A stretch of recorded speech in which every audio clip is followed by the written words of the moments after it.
I told Adam I wanted a divorce. I don't want anything but the money. Adam sneered with his hands in his pockets. You don't want your son, the one you cherish like life itself? I don't want him. Because the birthday wish of my 5-year-old son was, can Daddy and Mommy get divorced? I want Clara to be my mom. I handed the divorce agreement to Adam. He looked at it as if it were just another ordinary document on the table. His gaze was cold and distant. The warmth he showed me probably only came out when he was desperately seeking something at night. Donna, throwing a tantrum requires some context. This is a workplace. He was sure I wouldn't really go through with the divorce. He thought it was just a petty jealousy tactic. I'm not throwing a tantrum. I had been waiting for him in the reception area like any regular visitor for a full 3 hours. I also had to endure the pitying looks from others. How could this be a tantrum? Miss Clara is here to see Mr. Adam. She doesn't need to wait even a minute. So the rumors are true. Mr. Adam really dislikes his wife? They are true. Mr. Adam really doesn't like his wife. The one he truly cares for has always been Clara. Adam, I want a divorce, the sooner, the better. Donna, what are you playing at? Only then did Adam lower his gaze to look at the agreement. Donna, is this all you want for the divorce? Yes, initially, when I got unexpectedly pregnant, he intended to give me this money as compensation to keep me away from him. But I didn't leave. Because I was a strategist who had crossed over into this story. Having Eden and marrying him was a mission assigned to me by the system.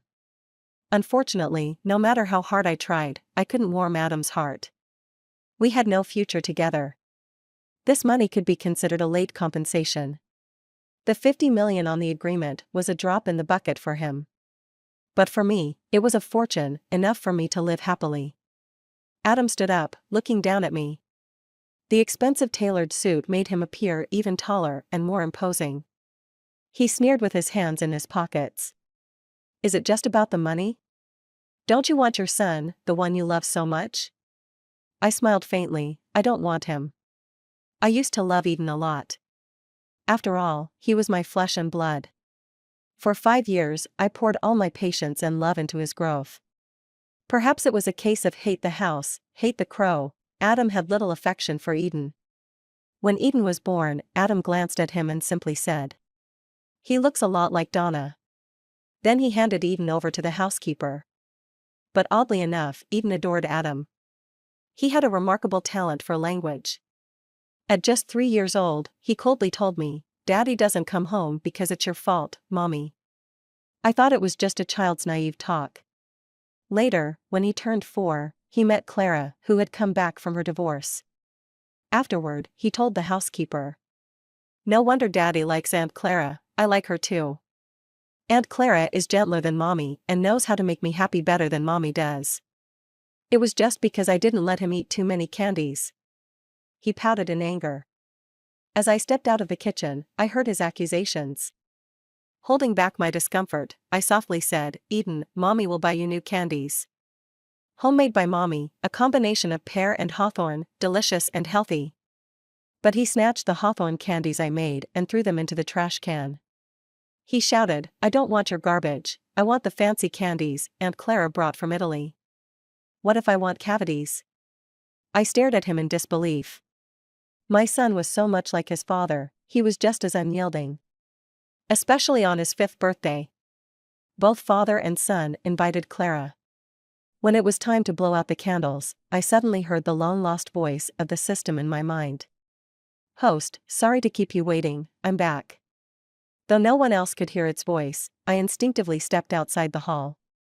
"Host, your mission is complete, you have enough points to go back now." In my original world, I had accidentally been injured and fell into a coma. So I struck a deal with the system, completing the mission would wake me up. You can also choose to stay, since you have a family now. In your original world, you were just a lonely person. Just as I was hesitating, Eden made the decision for me. As soon as I stepped back into the hall, I heard his birthday wish. His voice was clear and loud, even unabashedly ignoring my presence. "Can Daddy and Mommy get divorced? I want Aunt Clara to be my mom." Everyone was momentarily stunned. Adam furrowed his brow slightly. Choose another wish. Clara covered her mouth and laughed. Oh, you can't say that, you're too adorable. But there was an undeniable smugness in her eyes. I smiled a little.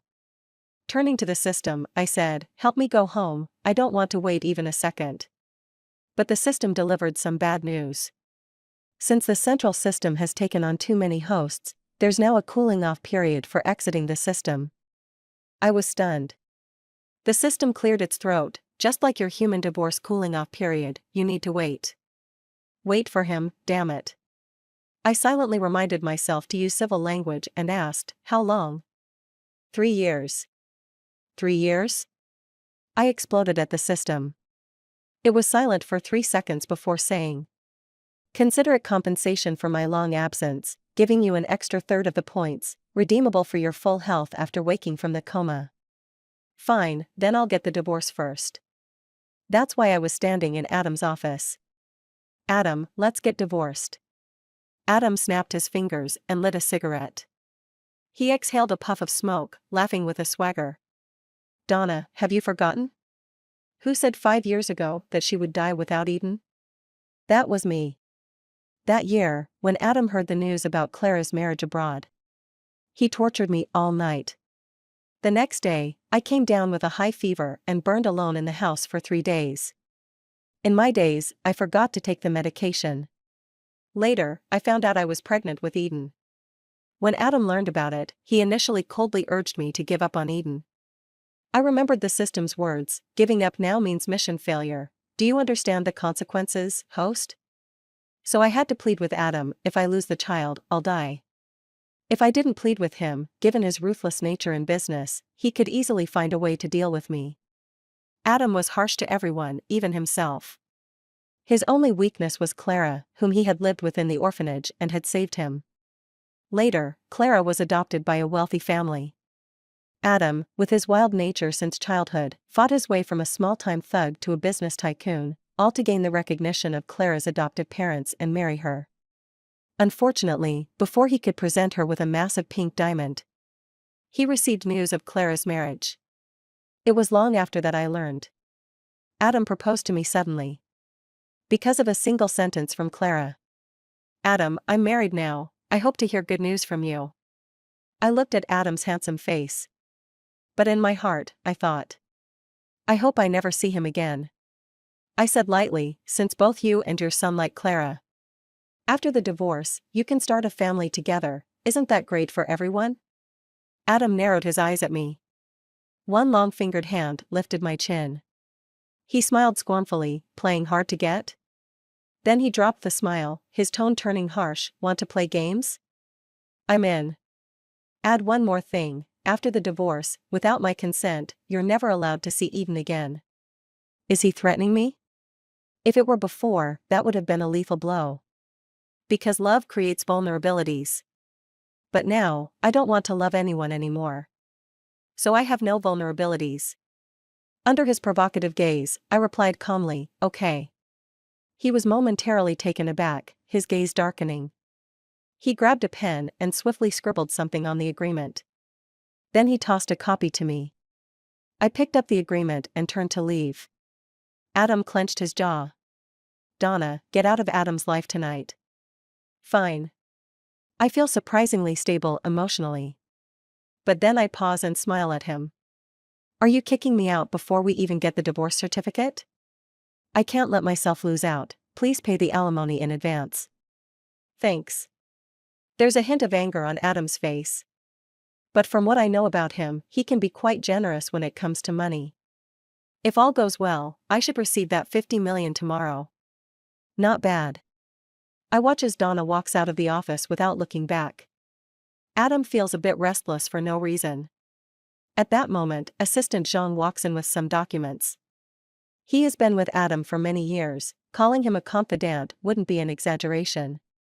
Mr. Adam, is Donna really getting a divorce? As he exhales smoke, Adam replies coldly.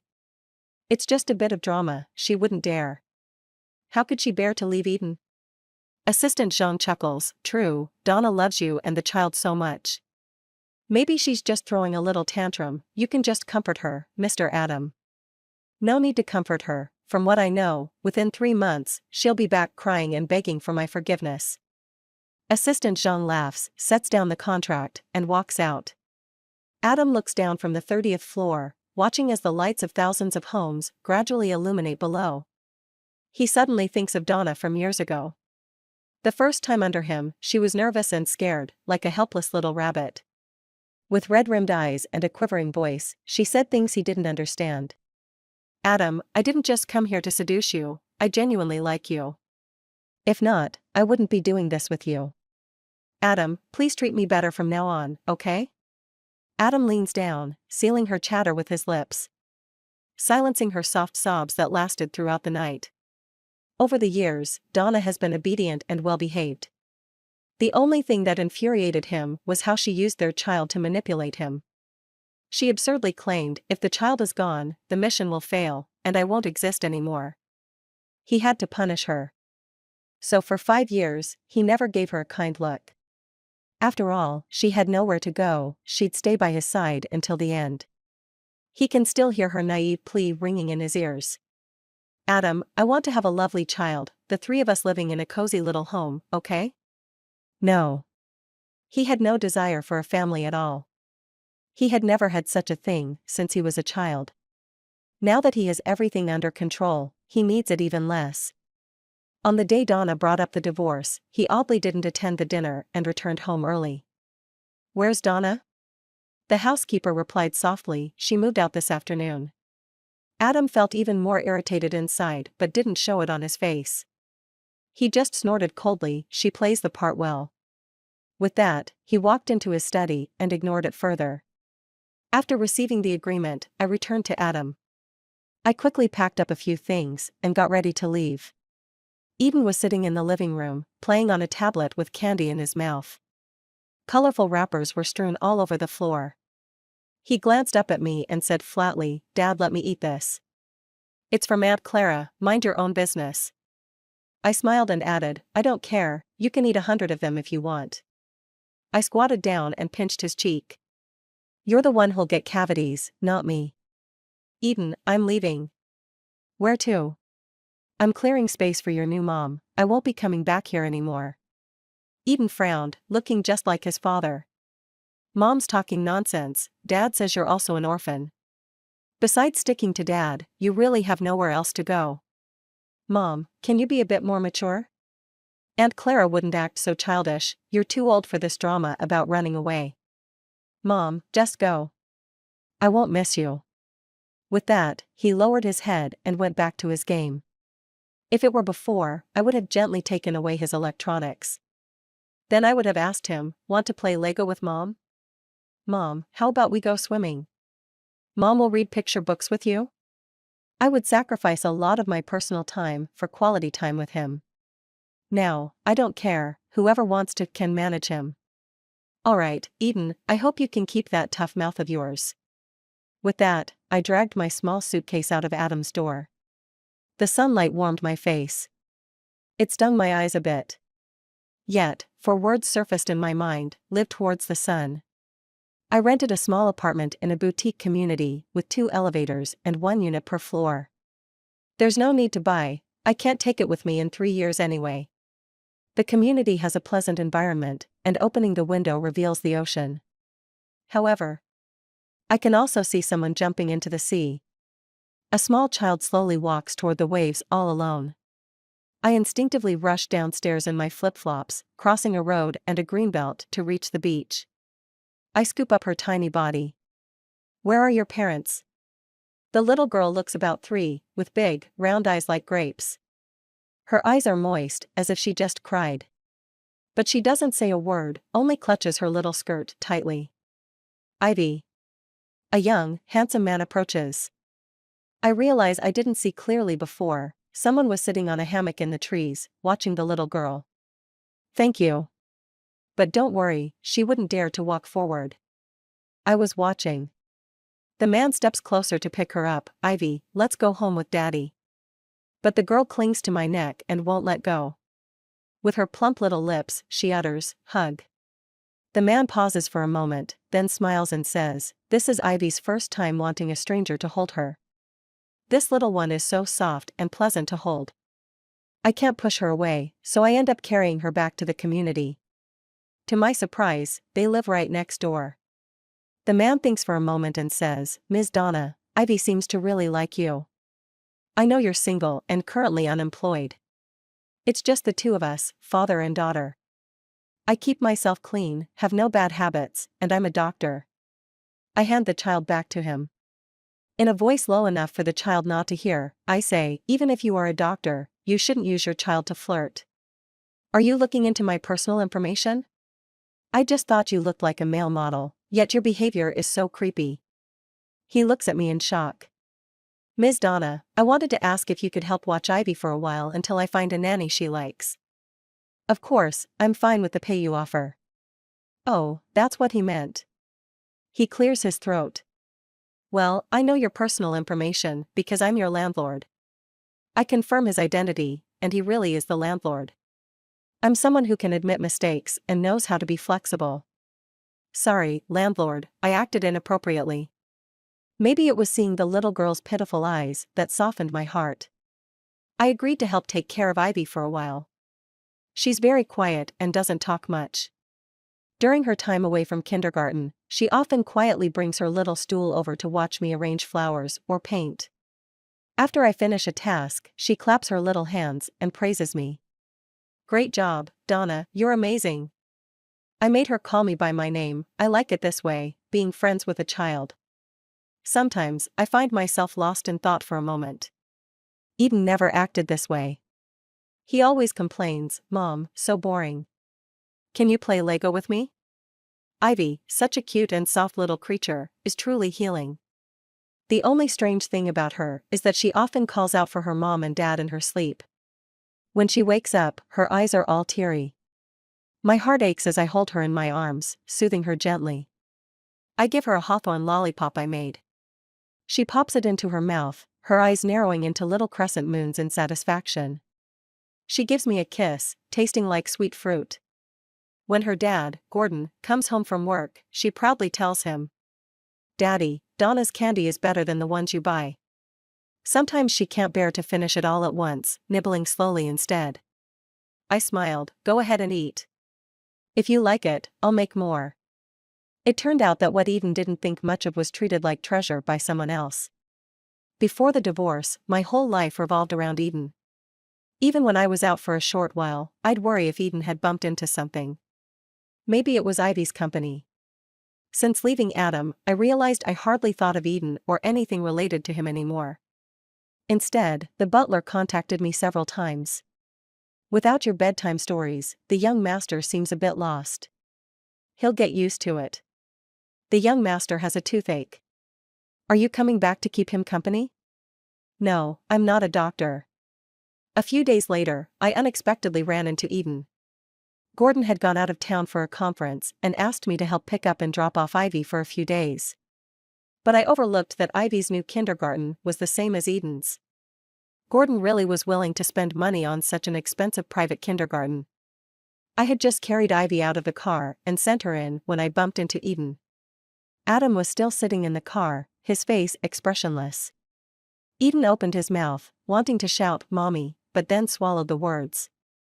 Even though we were divorced, he was still my son, an old acquaintance. I greeted him casually, "Hi, Eden." But he didn't respond, puffed up like an inflatable pufferfish, and stormed into the classroom. Adam, my ex-husband, was also an old acquaintance. But I wasn't in the mood to greet him. To my surprise, he stepped down from the car and spoke first. "Didn't I say that you're not allowed to see Eden without my permission?" I found it amusing. I didn't see him, it was a coincidence. Believe it or not, I couldn't be bothered to engage with him. Adam snickered behind me. "Donna, how long are you going to keep up this stubborn act?" Donna had been gone for over a month. Adam didn't understand. She was just a delicate person. Why did the house feel so empty without her? But he didn't feel any particular discomfort. It was just that Eden often cried. He would cling to the butler, asking, "When is Mommy coming home?" He couldn't quite describe how he felt about Eden. Maybe it was because he had been abandoned as a child, left beside a garbage dump. He had never experienced what it was like to have parents. So, he didn't quite understand how to be a father. Stop crying. What kind of boy cries like that? Eden sniffled. Daddy, can you tell me a bedtime story like Mommy? I can't. You don't have to sleep. Eden paused for a moment. In the end, Adam sat by Eden's little bed and told him a story. The more he spoke, the more a fire simmered inside him. He should have been in the study, looking over financial reports. Why was he sitting here reading a children's book? With a snap, he closed the picture book. Turn off the lights, sleep if you want to. He wasn't going to read anymore. Eden pouted, reluctantly sliding under the covers. For the first time, he felt that Donna's impulsive departure had disrupted his life's order. That frustration simmered until a few days later when he saw her at Eden's kindergarten. The annoyance in his heart seemed to ease a bit. He thought, how could she bear to leave her son behind? She even intentionally chose a time when he rarely took Eden to school to come. She was just being stubborn and difficult. She was a wealthy lady but insisted on creating drama with a divorce. Butler, take Eden out of kindergarten for a few days. He wanted Donna to make a trip for nothing. If she wanted to see the child, fine, let her come and ask him. But 3 days later, the butler hesitantly said, Madam still goes to the kindergarten every day. Mr. Adam, it seems like she's dropping off other kids too. She isn't specifically here to see the young master. Adam was taken aback. Gordon kept his word. In the 3rd month I accompanied Ivy, he found a gentle nanny to take care of her. Out of habit, I helped whenever I had free time. Saying I was looking after her was more like we kept each other company. When Gordon wasn't busy, he often cooked for me. Perhaps it was a habit from being a doctor. He would usually debone fish or trim meat off the bones before cooking. But it tasted pretty good. Each time, I'd feel a mix of fear and satisfaction as I finished the meal. After dinner, Ivy would play with her magnetic puzzle at the little table in the living room. We'd sit on the couch and chat. There was a strangely comforting feeling about the peacefulness of time. I heard from the nanny that Ivy has been calling for her mommy and daddy in her sleep lately. Gordon nodded. The new nanny, Ivy needs some time to adjust. I couldn't help but ask, did you do something to trigger her crying in her sleep? Gordon spoke softly, Ivy's parents passed away in an accident last year. She needs a psychological adjustment period. I was taken aback. Then who are you? A human trafficker? Gordon couldn't help but smile. What are you thinking? I'm her uncle. After my sister passed away, I adopted her. We live as father and daughter, to spare her from odd looks from others. I patted him. You're quite responsible. Gordon suddenly leaned closer to me. I could even smell the faint scent of grass on him. Donna, do you think a single man like me, raising a child, would attract any girls? Of course. You're handsome, capable, and the most important thing is that you have a good heart. Do you find me attractive? The shift in tone caught me off guard. I can't. Why not? I have to go home in 3 years. Gordon's smile faded. A hint of loneliness crossed his face. Donna, can't you forget about your ex-husband? I laughed. How could I? I heard he's about to get married. Gordon's eyelashes fluttered, his eyes lighting up with barely concealed excitement. Really? Should I send him a big gift to congratulate him on his wedding? I was taken aback. Gordon, why are you excited that my ex is getting married? He looked as happy as if it were his own ex. It had been nearly half a year. Donna showed no signs of wanting to come back. She seemed to have left decisively. Adam was busy every day and didn't think about Donna much. Eden had gradually stopped crying as well. He just often stared blankly at the little puppets Donna had made. But several nannies took good care of him. Adam didn't have any concerns. It was just that Clara had hinted to him several times. Adam, how does a pink diamond look on my finger? Word had spread that Adam was going to marry Clara. He wondered if Donna had heard. In truth, Clara was someone he had liked for a long time. Perhaps childhood memories ran deep. Back then, when he had just arrived at the orphanage, he was frail and weak.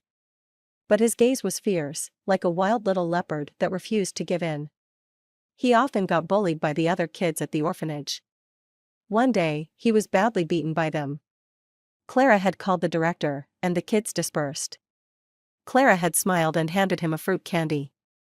"Here, it's very sweet." Yes, it was sweet, the sweetest candy he had ever tasted as a child. He had never doubted that Clara was the woman he loved most. Yet, in some corner of his heart, a different feeling whispered. For some inexplicable reason, he found himself driving to Donna's building. He watched as Donna walked in with a handsome man and a cute little girl, all laughing. He recognized the man. It was a bit surprising that Donna knew someone like that. Just as Donna stepped out alone, he stopped her, looking at her with a half-smile. "So you're keeping your cool this time?" Donna was taken aback when she saw him and didn't respond. Shouldn't she be happy that he came? Wasn't he giving her an out? When she stayed silent, Adam felt inexplicably irritated. "Donna, you know my temper. Once I've made up my mind, I won't change it. If you want Eden, you'll have to move back yourself. Otherwise, I'll marry Clara, and you'll have no chance." Donna's expression was as calm as it had been when she brought up divorce in his office 6 months ago. "Congratulations, Mr. Adam. If you want my blessing, you went out of your way to come here."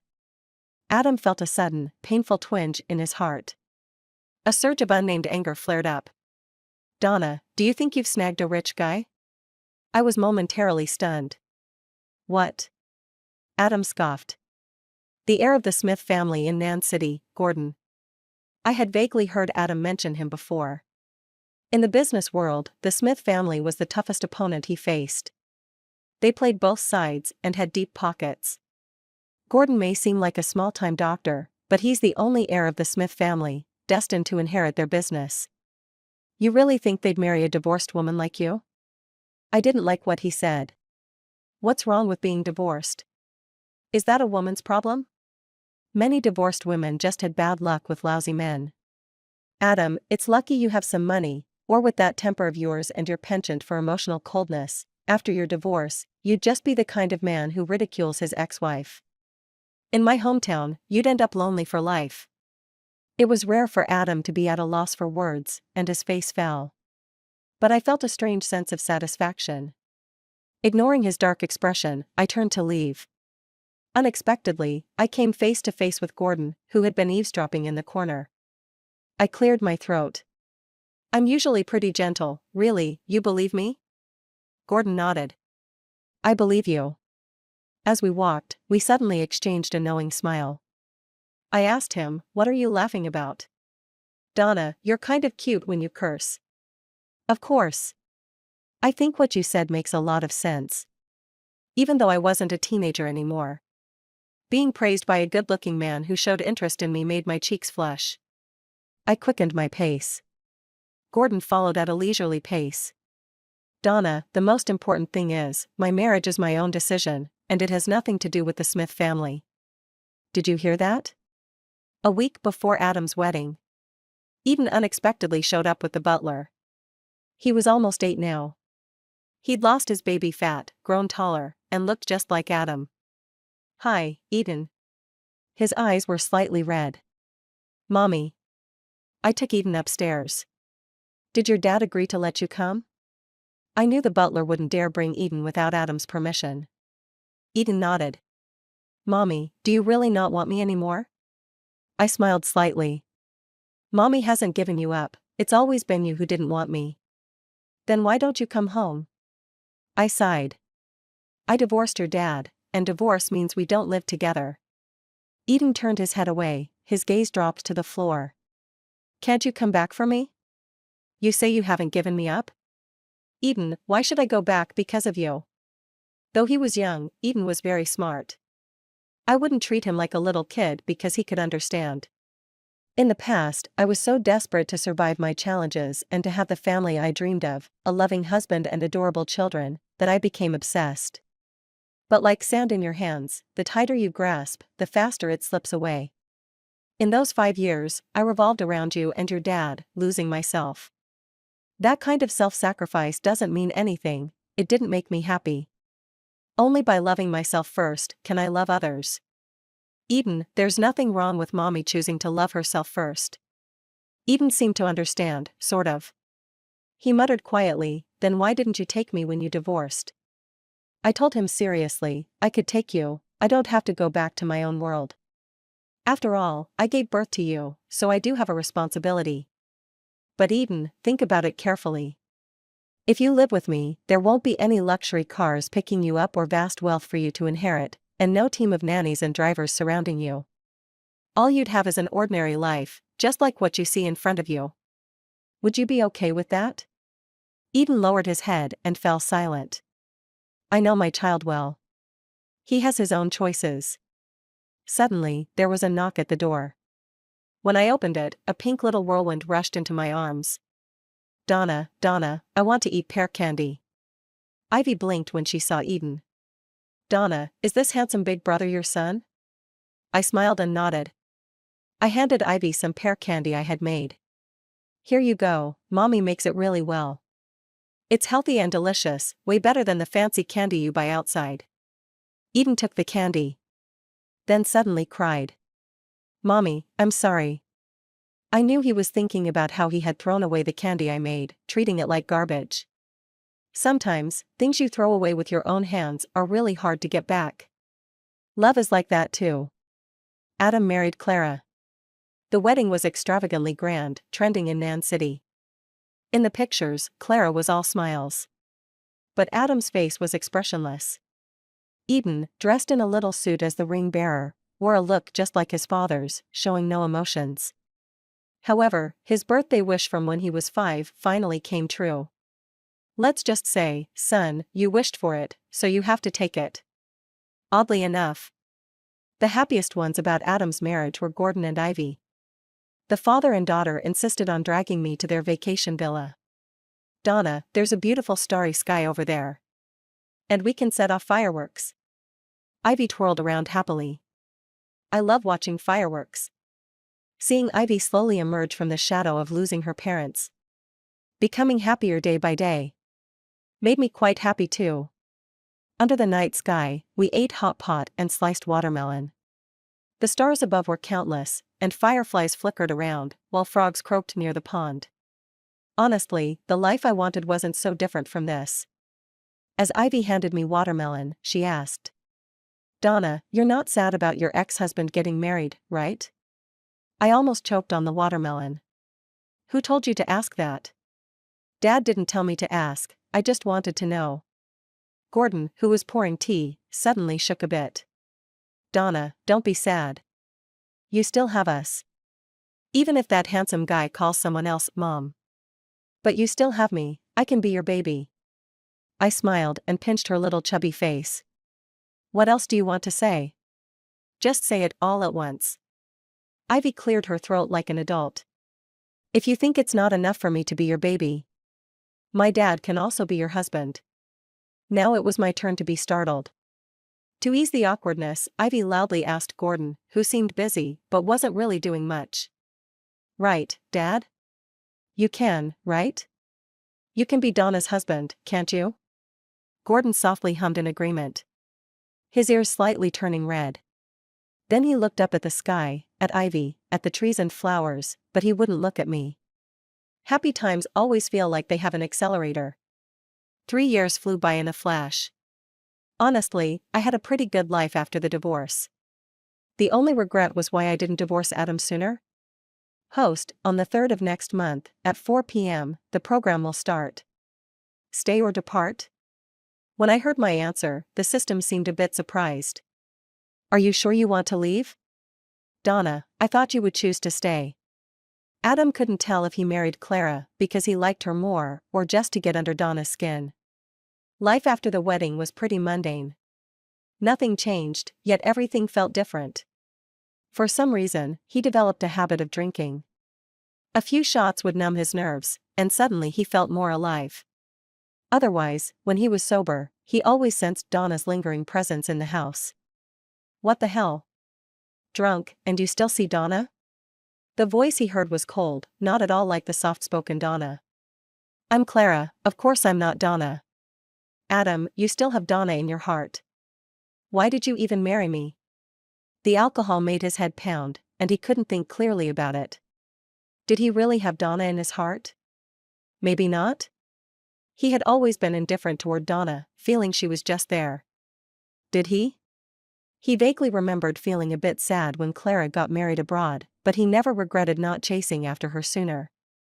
But after the divorce from Donna, it felt like a dull knife cutting through flesh, never any pain at first, but now it was an agonizing, tearing ache. He actually wanted a cozy little home. In the past, he stubbornly thought he didn't need one. Clara, what do you want? Divorce? Living with daily arguments was exhausting, she must be tired too. Turns out, not loving someone is so draining. Clara bit her lip, her eyes red. Adam, you wanted to marry me. I won't divorce you no matter what. Let's just torture each other for the rest of our lives. No one gets to be happy. Clara stormed out, her heels clicking angrily on the floor. Adam saw Eden across the study, emotionless as he closed the door. Was this still a home? Damn it, it feels like three strangers living together. He smashed the wine glass against the wall, and it shattered. It was broken, just broken. It couldn't be whole again. The night before separating, I couldn't sleep. It felt like the night before my first big trip as a kid, wide awake with anticipation. I'd told Eden and Ivy about my plans to leave. Eden's expression was flat. But when I mentioned leaving, he teared up. Mom, I can't stop you. You have to be yourself, and I respect your choice. Eden, thank you for understanding.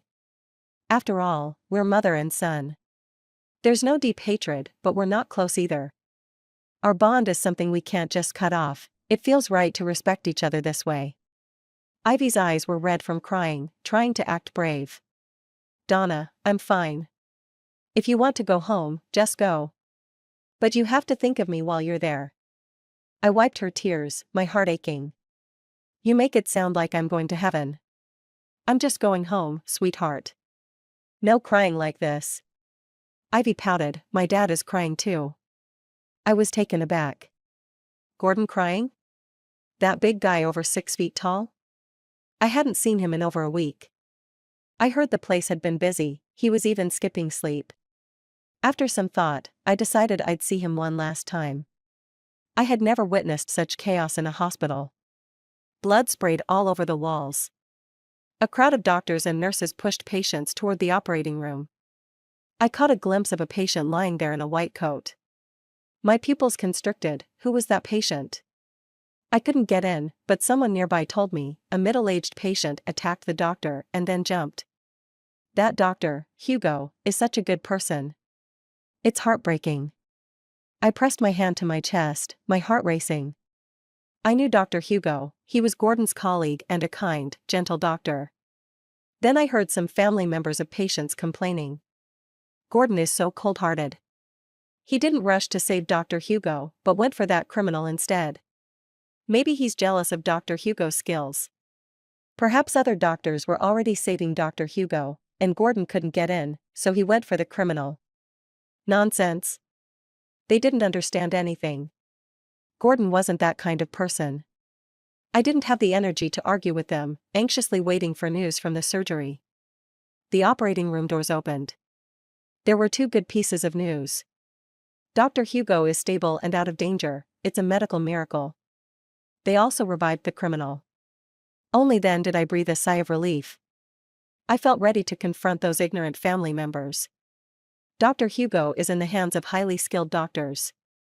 Gordon didn't need to push his way in and create chaos, this is a hospital, not a marketplace. Do you think it's easier to get things done with a crowd? The criminal deserves to be saved, so he can see himself get convicted, be despised by everyone, and suffer for his actions. Otherwise, dying would be letting him off too easily. The complainers were suddenly quiet. I turned around to find Gordon eavesdropping again. He looked tired but smiled brightly. Donna, thank you for defending me. Otherwise, I might have been wrongfully accused. In a secluded spot, he quietly asked me, "You're here to tell me you're not leaving tomorrow, right?" I knew he meant the separation from the system. I smiled. Sorry, but yes, I am leaving tomorrow. Today is Clara's birthday, and she's throwing a lavish party at the villa. Adam is just going along with her nonsense. Right now, all he can give her is money, nothing else. Yesterday, Eden told the housekeeper he was going out to see Donna. Adam went along with it. Eden now talks to the housekeeper and nanny more than to Adam. Today, for a rare occasion, Eden knocked on Adam's study door. His eyes were red, like he had been crying. Adam frowned. Didn't we say boys shouldn't cry easily? Crying yesterday, crying again today? Eden's voice was low. Mom's leaving today, going back to her own home, and won't return. After saying that, Eden walked away. Adam sat there for a long moment, stunned. He took a deep drag from his cigarette, feeling inexplicably anxious. He thought Donna wouldn't lie. It was her system that was taking her away. Now, he even believed she had a system. Adam grabbed the car keys from the table and headed downstairs. Just as he opened the door, Clara was standing there. She stepped inside and pushed the door closed. Today is my birthday. Are you still going to look for her? Adam, you jerk. Did you even think about my feelings? Adam didn't argue. At this point, he couldn't. Clara pressed her body against the door. She was crying and shouting, her meticulously done makeup smeared. Adam gritted his teeth. Get out of the way. Today, I swear I won't let you go out to find her. Adam didn't want to hurt her. Because he felt sorry for her too. A woman whose husband didn't love her. He just stood by the window, sneering. Clara, I don't care about you, so please don't care about me, okay? Did you ever think about my feelings with all that you've done? Clara's face visibly soured. What did I do? Now, looking at her felt like looking at a stranger. Assistant, director. Whoever you want to find is fine, just don't harm the people around me. Clara started to cry loudly. If you hadn't ignored me and treated me coldly, would I have made mistakes? Adam glanced at his watch. There was no time left. He pushed open the second-floor window and jumped down. If he didn't leave now, he felt like he would go crazy. Once in the car, he slammed on the gas. Maybe this was his last hope. Hoping Donna would stay. But things didn't go as planned. He drove recklessly, and at the corner, he collided head-on with an oncoming sports car. In the deafening crash, he lost control of the car entirely. His consciousness began to fade. The airbag deployed. Blood dripped from his head. One leg was trapped under the seat, immobile, probably ruined. This was Adam's first time crying as an adult.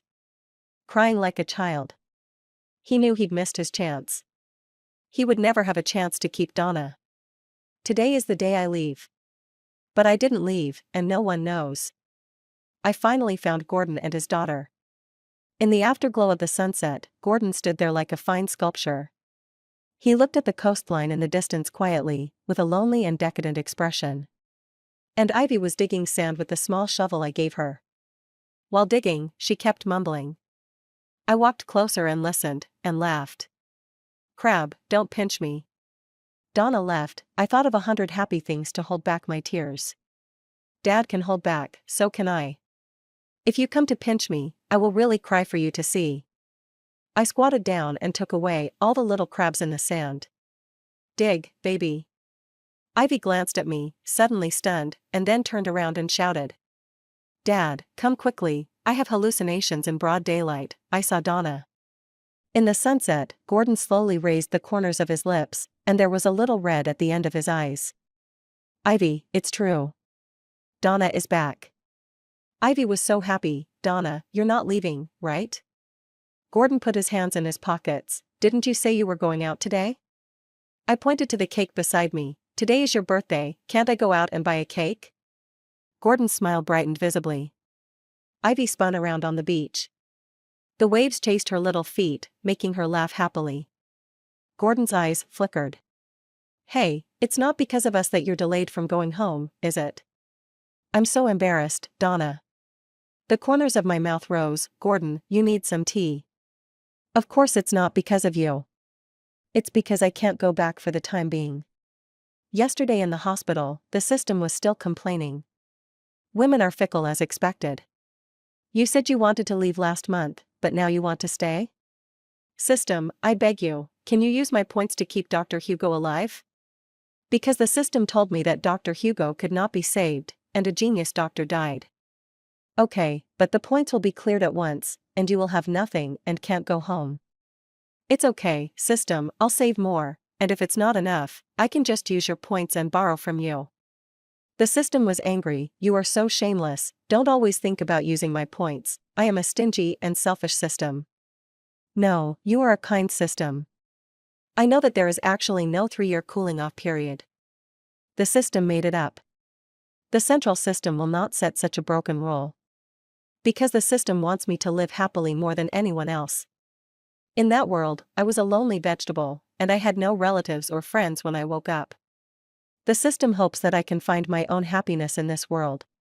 Even the house I live in now was found by the system. This is a good house.